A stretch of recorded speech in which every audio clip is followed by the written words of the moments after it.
introductions. So good afternoon, I'm Gabriela Martinez. I'm Director of Education at the Museum of Latin American Art. And on behalf of all the staff at MOLA, it's my pleasure to welcome you to our first digital afternoon for educators. So in the past, we've organized these on site. They're more of a social event. There are refreshments and demos and gallery tours, but we are now shifting towards a digital format. And we thought it'd be great to present maybe some resources related to the different topics and communities that we serve at MOLA. So this program is presented by the Dwight Stewart Youth Fund, without whose generosity this event could not have been possible. And MOLA also receives support from the Roomba Foundation, the Robert Gumbiner Foundation, the Arts Council of Long Beach, and the City of Long Beach. And we are grateful for the grants that we've received in order to keep our digital programs going. Today's guest speaker is Jessica Lagunas, and we're honored to have her collaboration on this event. So Jessica Lagunas was born in Mexico and has lived in Portland, Oregon since 2004. A certified art life coach and an art instructor in early education, Jessica is creative director of Ideal PDX, a collective of Latino artists, and is lead associate for the Portland-based Latino Network, coordinating the Studio Latino program for 8 different public schools. She believes that change begins with self-love, and through our transformation, we can lead others to reach their desired changes and ultimately create a better environment for all people. Jessica practices different art disciplines and engages in traditional indigenous ways, including dance and drum playing. And I was fortunate to come across Latino Network and Studio Latino and this Jessica in my research in trying to identify other organizations that were serving Latinx communities here in the United States. And I was so grateful that she agreed to participate with us today. So like I said, you're free to utilize the chat to give any feedback, add any comments, share any of your own experiences, or place any questions for Jessica. And she will be giving a presentation talking about her work and the resources and the strategies that she employs in working with Latinx communities. And then we'll reserve the last 10 minutes or so for a Q&A. And I'll be compiling some of the questions that you put in the chat, but you're also welcome to chime in, turn on your cameras, unmute yourselves and ask questions directly during that time. So without any further ado, welcome Jessica Lagunas.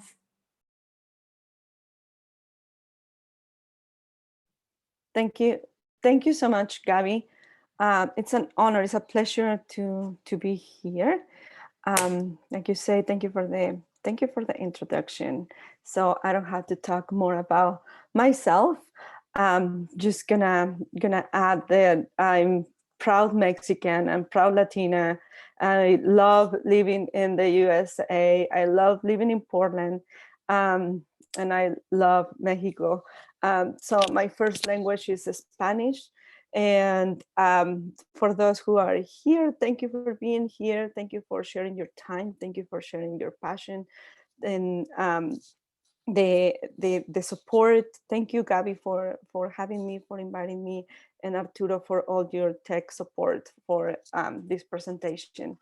So yes, as person, and if you ask me why so many titles, is that really necessary to have all these titles here on my presentation, on my bio? It's like at some point I'm gonna say no, it's not necessary, but I cannot be a creative art director without being an arts and culture organizer. I cannot be an arts and culture organizer without being an educator. I cannot be a life coach without the artists that I work with. I cannot be a multimedia artist and an educator without the kids that I work with, and I cannot be all of these if I don't center myself and if I don't have the practices of the indigenous ways that have been keeping me strong and have been keeping me where I am today. So it is important, it's something important for me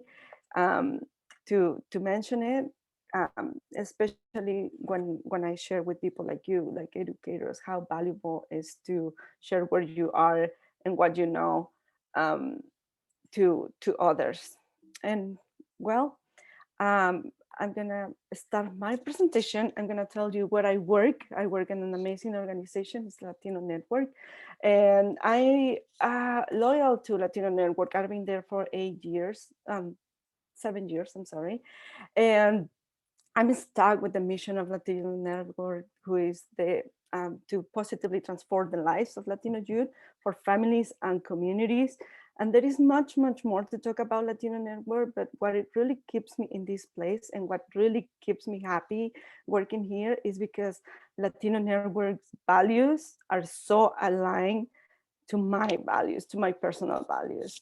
And out of the values of Latino Network, when I read them and when I was being hired to work there, I read what culture means for them, you know, the connection of our rich stories, the languages, and the diversity.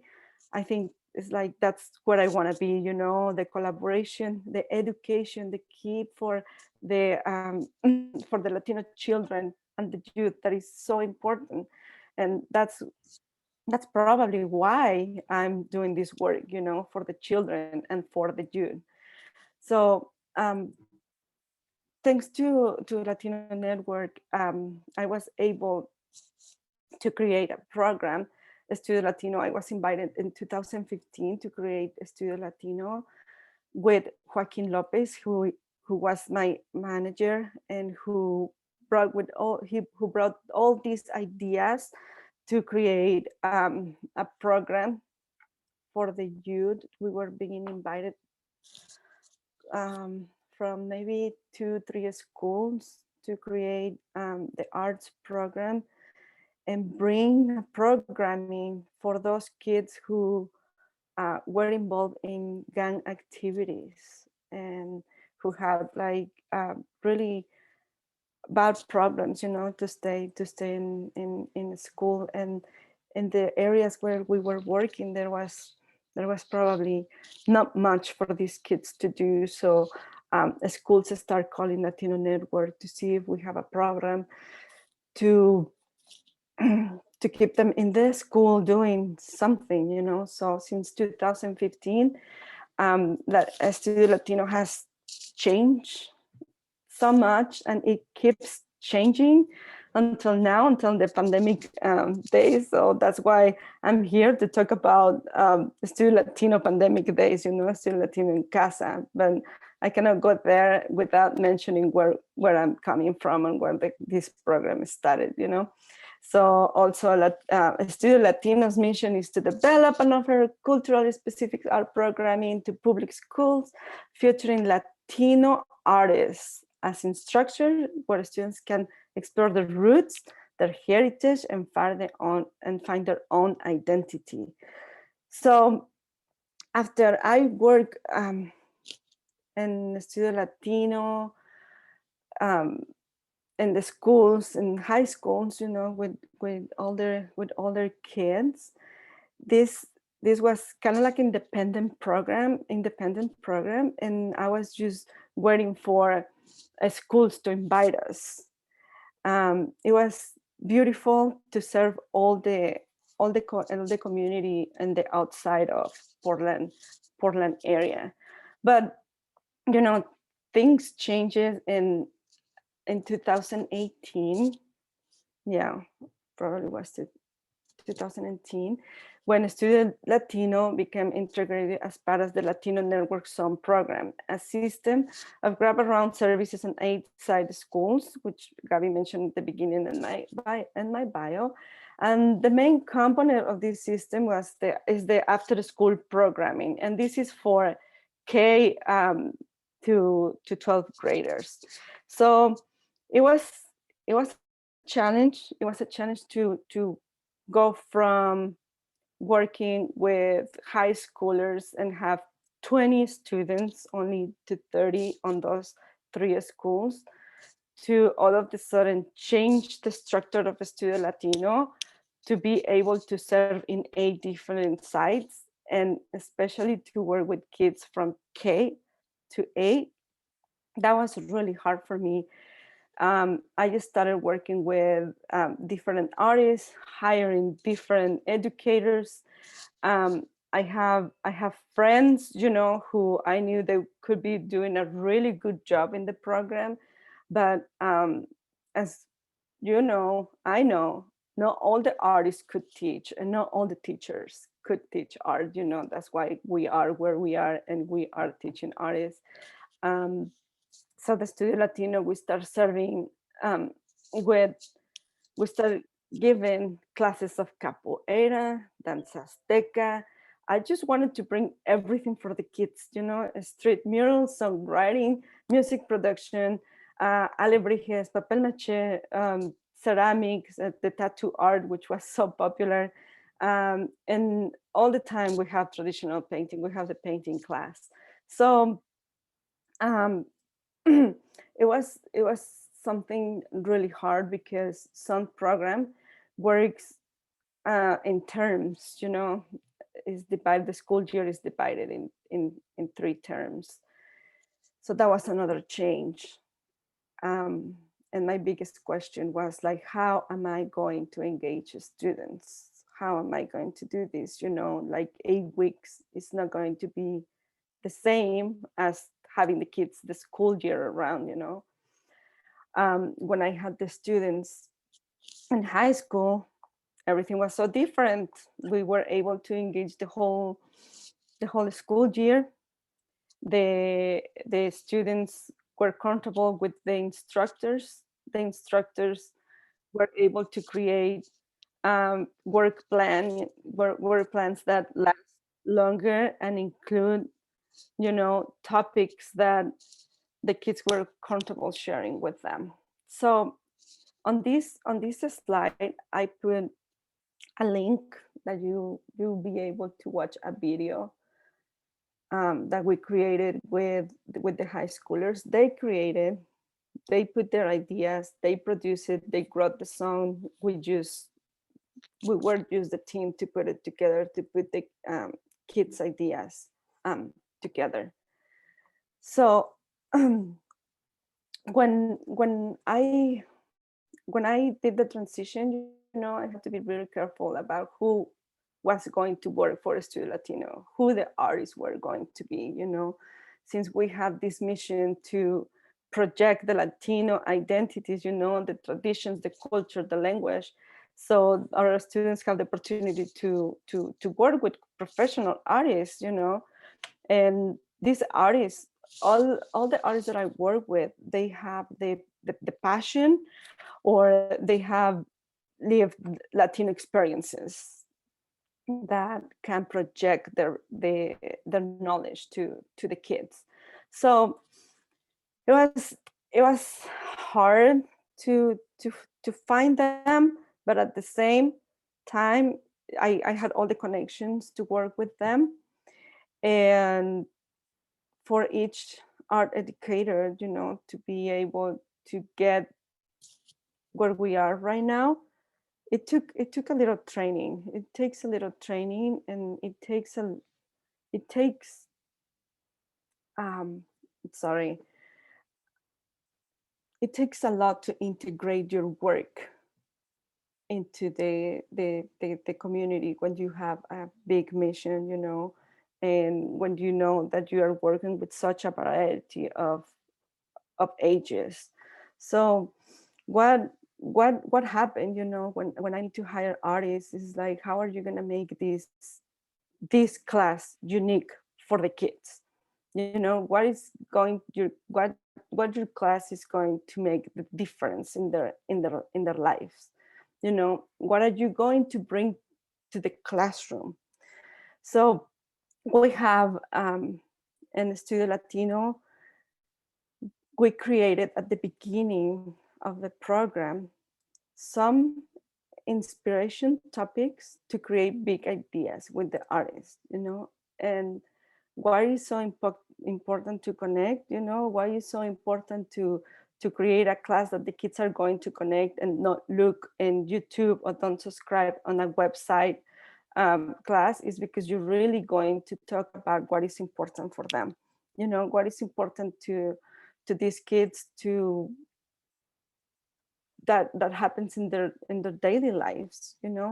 So on Studio Latino, we have four values to create your classes, to create a big idea when you bring your classes. So it's identity. You know, we try to match and integrate identity in the classes by, in a social concept, you know, talk about gender, social classes, age, race, ethnicity, to identify and understand the most important aspects of the students, what is important, and the students are guided by by the by the teachers, you know, to really come with to really come with an example, to really come to project their work, to project their identity, you know. We also talk a lot with the kids about immigration, and we talk about social emotional learning. We talk about transitioning to adulthood, you know, how important is to talk about education, you know, higher education, and when is a good time to begin talking about higher education. It's like since the beginning, you know, I will start talking to any kid about higher education in kindergarten, because in that line of education, they can get lost, they can get anywhere, you know. So it is important for me to identify that each artist is going to have a topic to make these classes valuable, to make these classes more to enrich her classes, you know. And well, why, you know, why is important to connect these kids, you know, and what is important for them to connect the culture, traditions, and the language.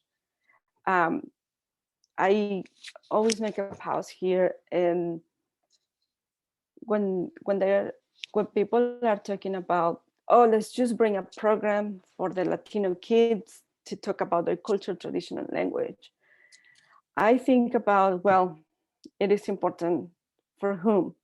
For you, for the school, for the parents, who is going to benefit from a program that is full of culture, you know.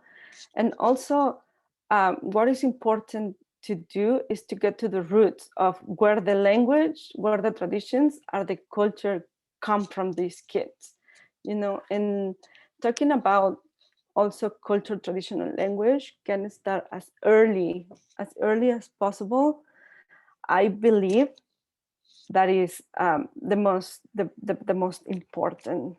important thing, you know, because on our language is where our traditions begins. And what are our traditions? Well, our traditions begin at our houses. It begin at home, you know, because our traditions are gonna make our culture, and then that's who the kids are gonna be, what the kids are gonna carry with them, you know. So if we break down this idea that culture is built out of traditions, and tradition is where home is.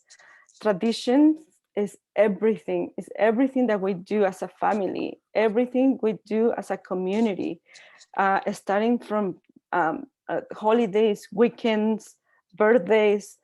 All that is going to make the kids' individual tradition, you know. I find sometimes in the programs of Studio Latino that uh, parents want to expose the kids to the culture, to their traditions, you know, and they want them to speak the language and to get dressed, you know.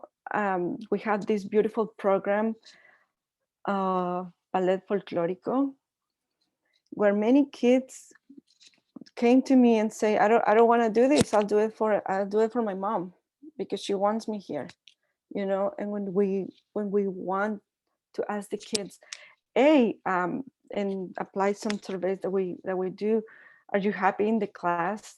How can we make this class better for you? Like, just take me out of here because I don't want to be here. My mom wants me here. And at times the moms were the ones who were excited for the girls to to have the dresses, to have their tocados, to have the flowers, to have the makeup. And many times the girls were not very happy about that. They did it for their moms, they did it for the moms. And we implement, over there in the Studio Latino, we implement the Ballet Folklorico, many tools to bring the kids, to bring these ideas of how important, the culture, the traditions, the language are important for them, until they feel proud to be who they are and be where they are. So why is important for students to speak their own language? How important it is, to keep their own language. And the value of this came to me a few years ago. A few years ago is when I really noticed, and when I started working on my own classes, and developing my own program that I call Be Cultural Bilingual. It's because the kids who speak their own language, they already, when they come as immigrants or refugees, they already develop a personality. They already have a personality. And when they enter into the United States, they're trying to fit in, and they found another personality.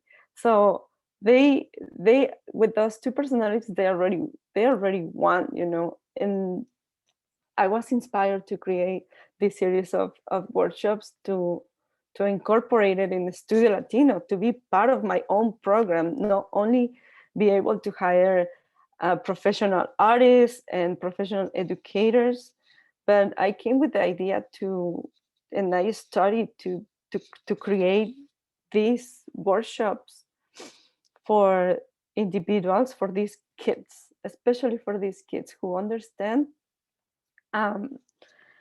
the being from both places, that talking both languages it's okay, and talking both speaking Spanish and speaking English, it's important. And to have both cultures in us, it's just amazing, as much as kids want to learn other things, they want to keep their culture, and they want to keep the traditions and implement that into social justice, or into nature, into the universe. Everything is relevant for them, everything. So that was a little bit about Studio Latino, what I did, what I planned, what my plans were to present, and we have a plan. Before the pandemic, every teacher, most of you are instructors, most of you are teachers, what a work plan is and how it looks like, and you probably have better work plans that what the Studio Latino presents, but it is important for me and for the instructors to keep our values, to keep the values of immigration, to keep the values of identity, social, emotional learning, and higher education. And I try and I coach the artists to bring that into their big idea into the big idea of their when they're planning their classes, since the title, what the class is going to be, what your class is going. I'm sorry, can you help me go back? Oh yeah, there you go. This is an example that I put from the photography class that I want to talk about. And what is going to be, what is going to be the photography class. And I'm talking about if I am hiring this person, and it's going to be an exploration of self-thought and photography, and then we together with develop, you know, what is going to happen, how I want this to look, how your class is going to be powerful and how it's going to impact the students. So we have where we're going to serve, where, how many kids, for how many weeks, you know, this is going to happen. And then where we spend the most time is on the big idea. And what is a big idea is where you unfold your ideas to get where you want, you know, is reflect your beliefs and have the break all those ideas into your own words, and then you can project that, and the kids can easily understand what they're going to be doing in your class. Of course, we have goals, you know, are with the art standards, the common core standards, and what is going to happen, you know, what skills it takes, what the students are going to understand. And this is how it looked way before the pandemic. This has to change completely. We have to change this completely work plan now for the Studio Latino en Casa, you know, because if you see the description of one activity here, it's like, this is a simple exercise that is the welcome and introduction, and pass some notebooks, you know, so the kids can tell you what are they expecting about the class, what are they going to learn, what are they going to share, and then collect the notebooks, you know, and pass them. But this simply activity right now in pandemic times changed everything. It changed your plan, it changed your time, it changes all, you know, because even the materials that you're gonna need for this are probably going to change, and you're probably not gonna have the same final project that you were expecting as a teacher for this work plan.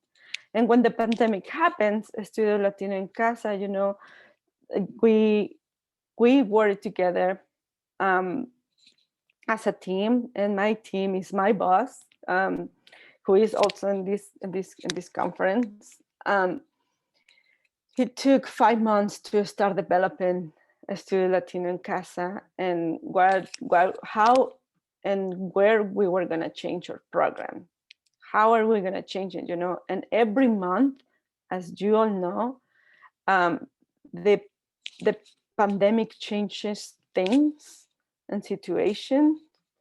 And one thing that worries me the most during the pandemic is to hear that the arts and culture were the ones who suffer the most, you know, because it's time to worry about basic needs for families. It's time to worry about, you know, people losing their jobs and try to help them, you know, at least on our organization. That's how it was. But I kept my program only in one school with 9 students, and 9 students who helped me develop ideas, who helped me try how Zoom work and how the communication is going to be with families and with them. And I really need to prove that with just 9 students, it was going to work, you know.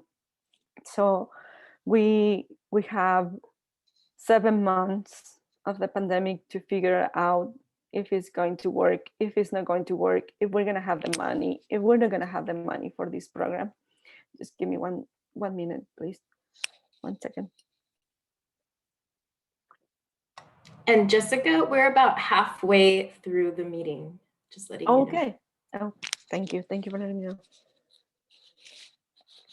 So it took us 7 months probably to it felt like 7 months planning, you know, but Studio Latino en Casa really happened in 2 or 3 weeks, where we need to figure it out when boss and I were like putting together the grant with some other co-workers who are amazing and help us go through things. The people that I was going to hire, the instructors that I was going to work with, and to create my own plan, my own work, my own classes for 2 schools. How is that going to work? And I was really worried about the challenges that I was hearing about from everyone, because at this time kids started school in September and my program was going to start in October. So September, all I was hearing about, and with my own experience as being a mom, was like the challenges are that the kids are in the screen all day. How are you going to serve an after school program? How are you going to serve from 4 to 5 p.m. where the kids are probably really hungry, or where the kids are probably just passing out? Then the district said that there was not going to be any after school programming happening, and we are probably some of the few schools that are offering the after school program.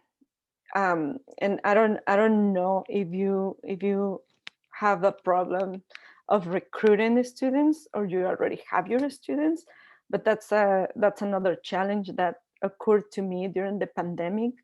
That how am I going to get the kids? And we have these 8 schools with some contacts in them, and my boss developed this plan, to start and get the help from the sun managers to help me recruit those kids, and really think about it. The kids are going to attend. The attendance was another one. Are they going to come? Are they not going to come?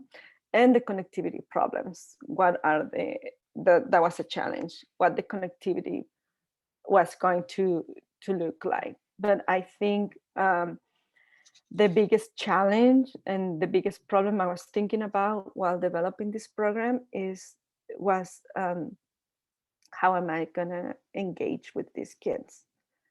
How am I gonna keep them entertained on the screen from 4 to 5?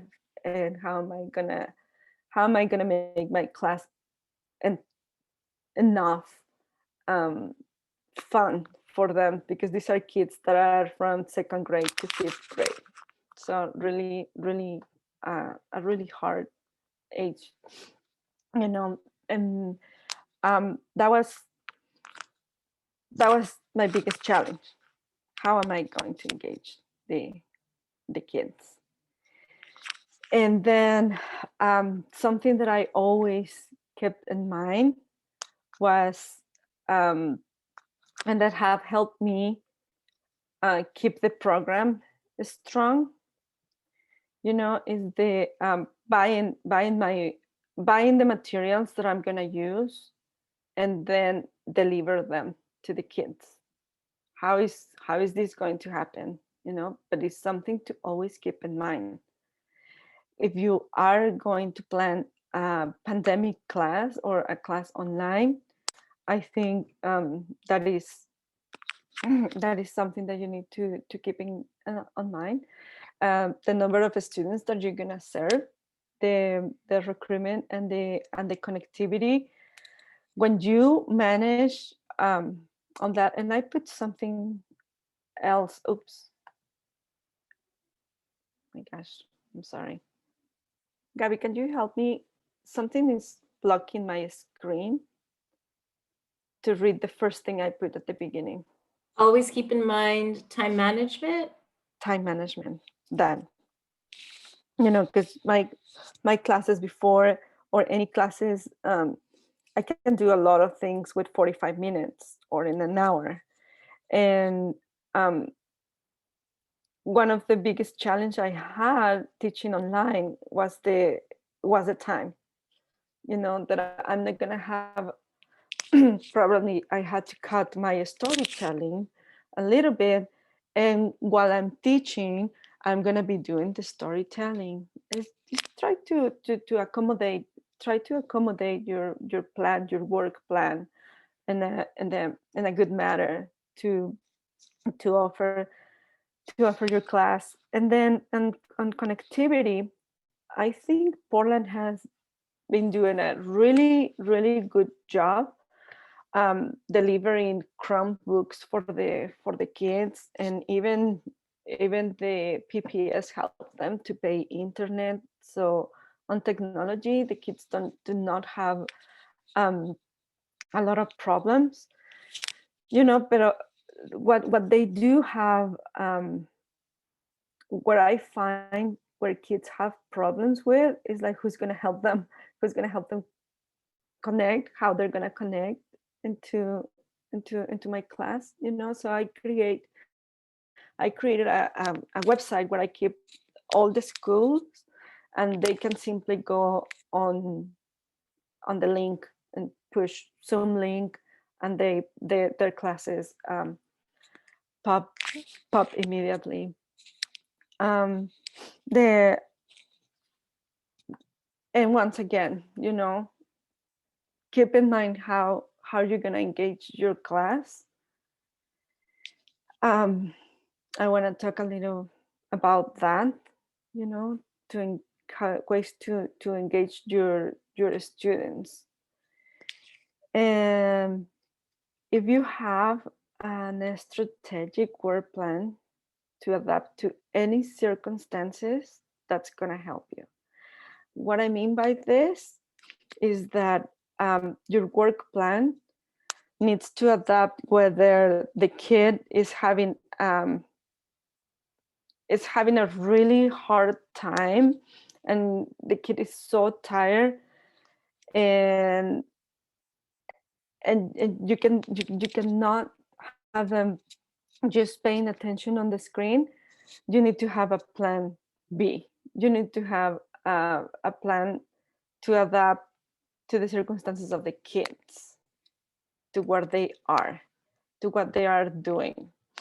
If the kid is not at home and it's at the abuelita's house, at the grandma's house, what can they do? They want to attend your class, but they don't have anything to work with, So have something in mind that the kids can do, um, to engage them. Be aware of their needs.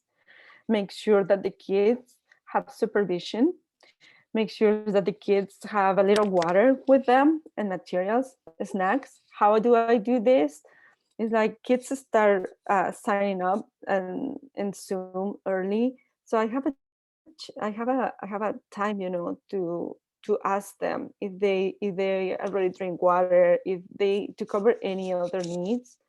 And also at the end of my classes, I share a survey, or I ask the parents at the beginning and at the end if the kids were fine, if they need um, any needs to be covered during my class, to please let me know. I found out that sometimes kids are by their own. At least the kids that we serve, um, we are serving Title schools, low income families, and these kids at many times have those problems, that they're hungry, or they don't have what they need to be attentive in your class. Um, on the first day of my class, I tried to get I create a class to get to know a lot of things about them. And by this is their colors, their favorite shapes, they favorite people, the people who is at home, and all this with exercise. Even I get to know the pet and the kids, and you probably don't see that in front of me. I have their names with a list of things. Why? Because that's a way of engage the kids, getting to really know them.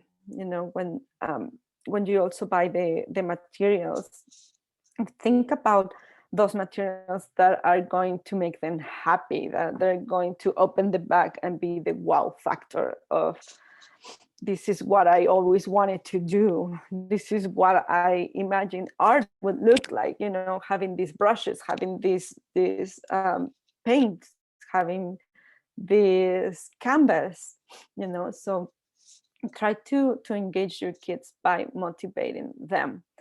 And then in my program, we deliver the materials. I go to every home and deliver materials, and that helps me know where they live and their environment.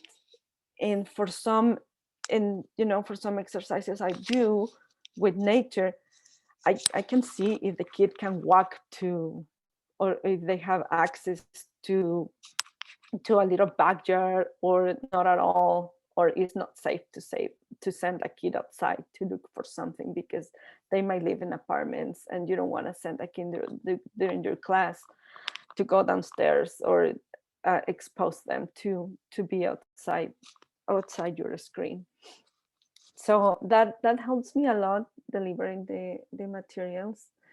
And then promoting social emotional learning, no matter the age, no matter if they are in kindergarten or if they are in 8th grade. The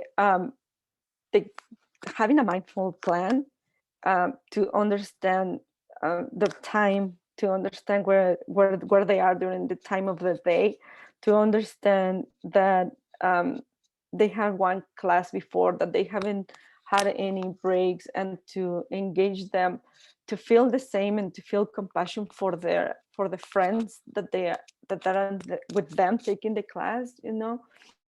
That helps you and that helps them. So it's very important as well. One of the tools that I like to keep my social emotional learning, and probably soon think about this, is the groups, to put them in groups, give them one topic to talk about, and send them and work with them, and then have a discussion. That's a really good way to keep them engaged and have them engaged to each other. And also using mindful language. You know, my classes are all in Spanish. I have immigrant kids and refugee kids, and they don't speak English yet. So treating these kids with an educated and mindful language, it's a key in my class to keep them engaged, to keep them with me. And the results, when we send the survey and when I ask them if they like my class, that's one thing that they like the most: how we talk, how we express, how do we communicate with with with with each other, you know. And then and these times, you know, of the COVID area, there is a lot of anxiety, there is a lot of trauma, and the trauma is gonna be there for our kids, and we don't know, as educators, how are we going to manage that, because right now we are in the problem, and we're still trying to solve little problems. But I believe that the problem is going to be bigger after all this is over.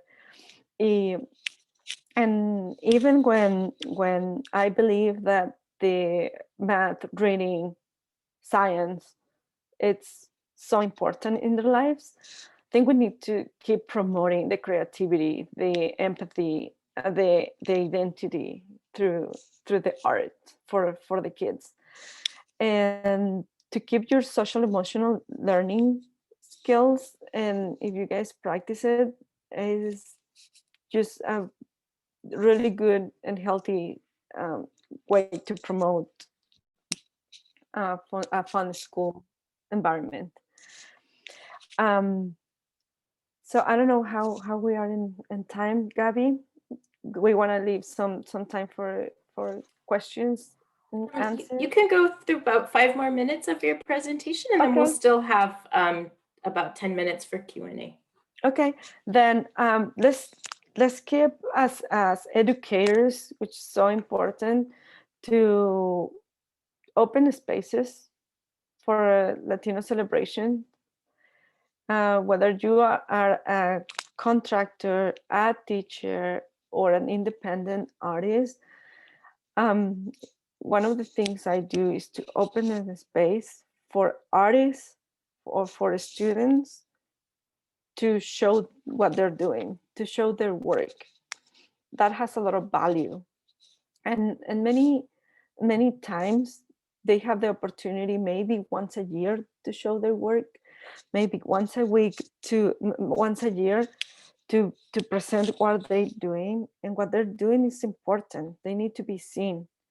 They need to be exposed to what they're doing, especially if the kids are doing great art. And have them work in different exhibitions, not only in their classroom, but try to talk with trying to talk with the schools about um, opening that big space in our program, or the other schools through the Sun program.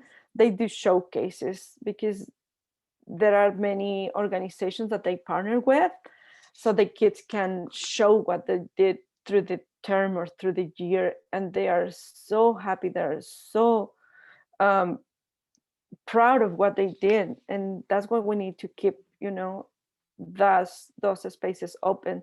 Sometimes PCC and Portland Public Schools, they have once a year too.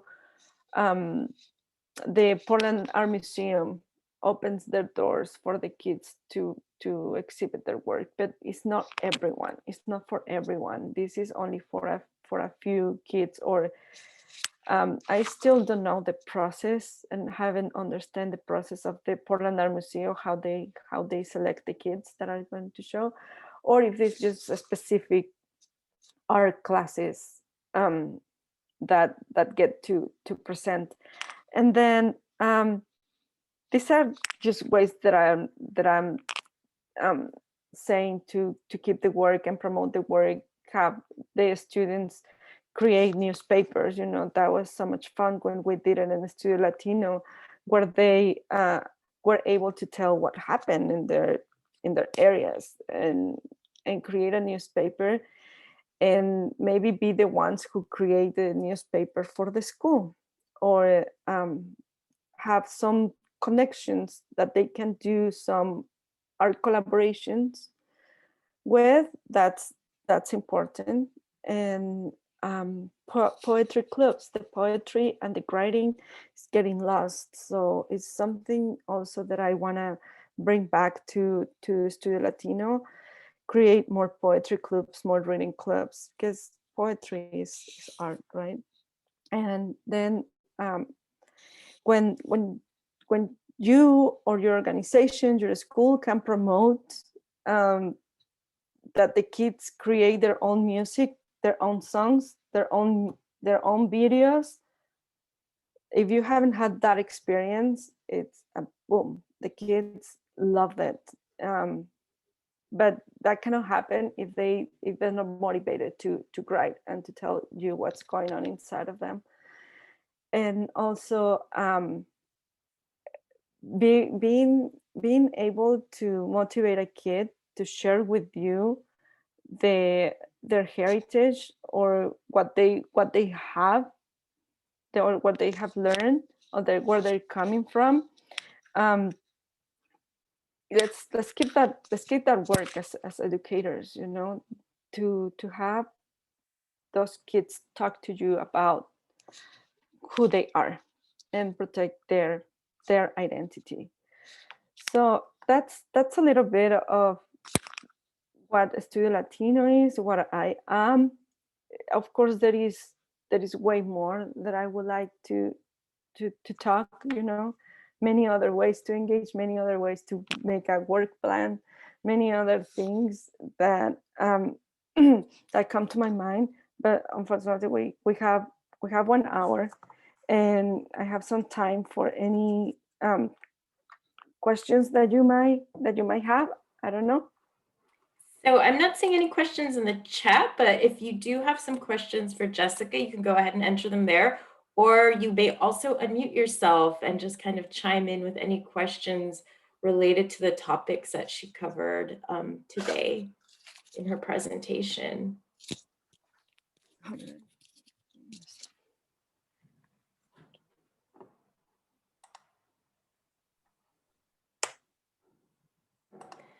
So one question that I have actually has to do with, I guess, parent engagement. So Jessica, can you talk a little bit about how directly you interact with parents, how you make those connections with them, and maybe give an example about a time maybe when you had a hard time connecting with a parent of a student that you were concerned with and how you overcame that challenge? Yeah, absolutely, absolutely. Like I said, I work in very close with the SUM program, and the SUM program, they take care of so many needs of these families. So when they refer these kids to me, the SUM manager already knows a lot what happened with that family. So they can either give me a little advice of what the family is, but otherwise, they give me the contact, and I call the parents and invite them if they want to be in my program, and what my program is going to be about, who I am, of course, and yes, problems. I have a lot of problems communicating because I never know when to call them. I work in the mornings, I'm free, but most of the parents are going to be working. So I need to start looking for those times where it's going to be better for the parents to have a communication with me. Um, most of our community are not used to emails, so it's text or calls what I'm going to use to reach out to parents. And having problems. What was your last question, Gabby? Sorry, if I have some. If you came across any problems in connecting with parents and maybe share some strategies that you had in finally reaching out to them. Yes. So like I said, I try text messages, I try calls. I try to ask them if I get an answer, I try to call to ask them when is the best time for them to communicate with me. I also don't call them on the weekends. But if they say that it's okay, then I call them. But these calls are gonna be longer, because then they're gonna talk. They have time now, and they wanna know. For some reason, and this is something I told my boss. I don't know, but I'm calling the parents to invite them to an art class. But on these times, they immediately feel like you are the social worker, and that you're gonna cover all the needs that the family has. And especially when they hear the name of my organization, Latino Network, they're gonna be like, oh, you're this, because we have 15 programs to cover basic needs, rent assistance, electricity. So we do a good job to send those people, like if the people tells me, I'm proud to say that I work in this organization, that we have the way to help you. We can help you with that, and I have so many families that I can tell you that they have problems communicating because and I was thinking about one, that they're passing through tough times in the family. And I communicated with the mom to invite a kid, and then she said yes. And then I called again to remind her about the class, and the dad said that they were not living there. And I said, I'm going to bring the materials because the class is going to start soon. And the dad said, well, they don't live here anymore. And then the mom called me and said, hey, you didn't deliver the materials that you said that you were going to deliver. So it was like a cross communication with them with the same phone.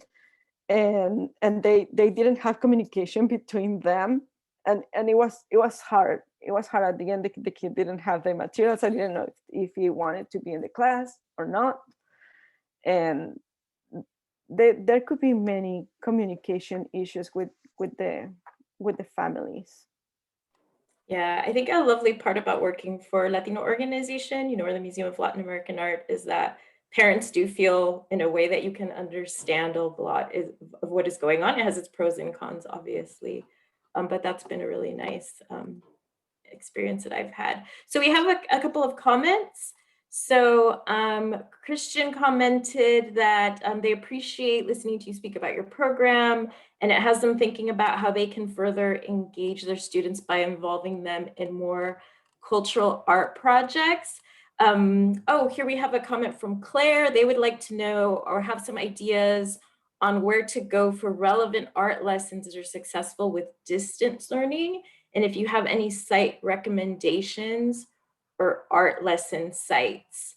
And one takeaway that I found, I don't know if you want to give a little thought to that. One takeaway that I really enjoyed was the notion of really engaging a big idea that is relatable and accessible to your students' everyday lives. So I would encourage anyone on here to maybe start brainstorming about what those big ideas can be for their own classroom. But Jessica, do you have any suggestions for places to access relevant art lessons for distance learning? Yes, in Portland, there is an organization, and you can check them online because right now they're doing a lot of training online, and that's where I got all my training as teaching artist. And it's young audiences. Young audiences sometimes is in California, sometimes it's not. But the young audiences is a really great resource for workshops, for distance learning. They also help. They have this program that is called Teaching Artists Studio. That's where I went to train with them. And they what are the workshops? Help me, Maria. I'm sorry, I'm blocked right now. We cover from they cover this training. It's a whole year. It's a year-long program where they're gonna train you as teaching artists, and they even have workshops, and the training goes for people of color. They have I remember the first class was the one was like, oh my gosh, I didn't know this exists, and this is going to help me huge, and it was about scaffolding an idea and bring your ideas down to where you want to go, because many of us and educators, of us as teachers, we're like, I want to teach my kids how to do this, I want to teach how to do this, how to do this, how to do that, so in order to ground ideas, one of the conversations I have with Gabby was, well, yes, when I sit down with an artist that wants to teach in those schools, um, I'm gonna put as an example. I will tell you my paper mache, alebrije, and piñata teacher. She's amazing and creates amazing alebrijes, amazing piñatas, amazing um, little puppets. I ask her what's going to be what it really stands, what is going to make the kids want to make a piñata with you and not opening a YouTube video and see how to make a piñata. How are you going to integrate traditions and culture? These are some questions that I learned how to make, not only on my life coaching, but training, but also as a teaching artist. What are you going to bring? How are you going to scaffold these ideas? How is your big idea? What's the difference that you're going to make to have those kids engage? What are you going to talk about? So when we were talking about this, with the artists that I was hiring. I'm like, why don't you talk about, you're gonna make a piñata with papel maché, right? And that's how in the United States everybody makes the piñata. But talk about bringing culture, and this goes to Christian, bringing culture to the kids and getting involved is when you tell the storytelling about where it's coming from. What's a real piñata? A real piñata in Mexico is una olla de barro. It's a clay pot, and you will be sued if you bring a real piñata in America. Because why? Because it's a clay piñata. Kids are gonna break it and they're gonna be like, the moms are gonna be so scared about the piñata that is on the floor, But if you tell a beautiful story about how the piñatas were created and how they are created, and how, in the future you can bring a ceramic class, or you can make a pot with just like a sculpting, and to make a real piñata, and being able for those kids to tell the parents, well, this is how they make a piñata, this is how the real piñata is. And then the decorations came up, but the principal idea was that it was just it's a clay pot. And if you incorporate the identity, the culture, everything what is behind that, then your class is richer. It's beautiful. How are you going to make an alebrije with a kid without telling a story? So the storytelling needs to be part of your lesson. It needs to be part of what you're doing. Have that knowledge, and have that background of reading. If you are doing something and you're creating something that is just beautiful, but you don't know much about the cultural aspect, then you can always research and make it more fun, make it more interesting for the kids. Well, I want to be mindful of everyone's time. We are at 6:03. We're going to leave the room open probably for a few more minutes. We're going to stop recording now, but we'll leave the room open, and you can always